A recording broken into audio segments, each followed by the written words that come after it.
Today, we continue our series on ecology and conservation with a look at a particularly endangered member of the black bear family. 1 in 10 black bears is actually born with a white coat, which is the result of a special gene that surfaces in a few. Local people have named it the spirit bear, and according to the legends of these communities, its snowy fur brings with it a special power. Because of this, it has always been highly regarded by them, so much that they do not speak of seeing it to anyone else.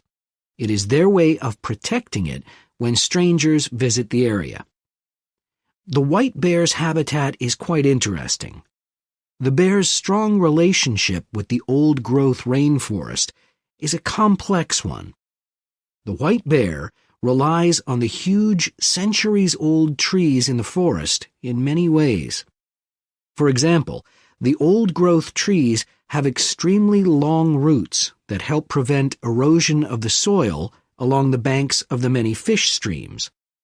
Keeping these banks intact is important because these streams are home to salmon, which are the bear's main food source. In return, the bear's feeding habits nurture the forest. As the bears eat the salmon, they discard the skin and bones in great amounts on the forest floor, which provide vital nutrients. These produce lush vegetation that sustains thousands of other types of life forms, from birds to insects and more.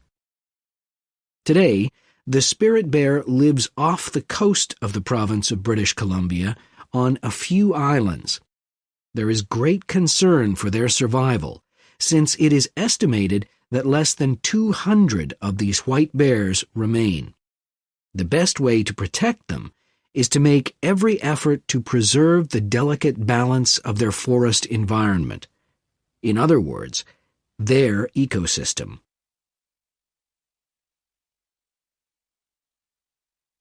The greatest threat to the bear's existence is the loss of its habitat. Over many years, logging companies have stripped the land by cutting down a large number of trees.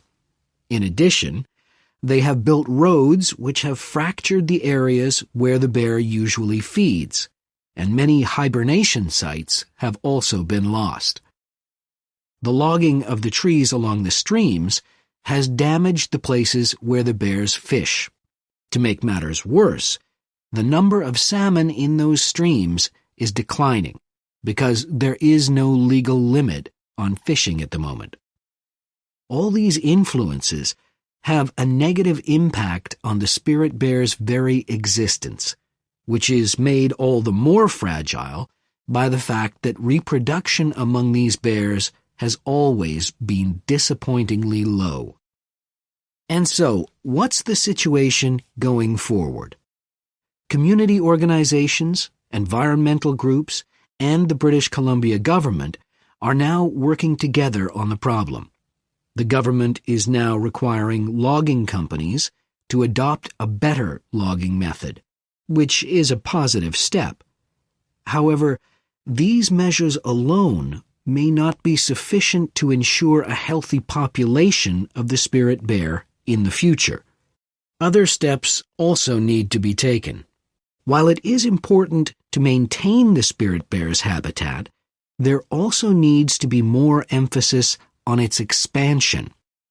The move is justified as it will also create space for other bears that are losing their homes to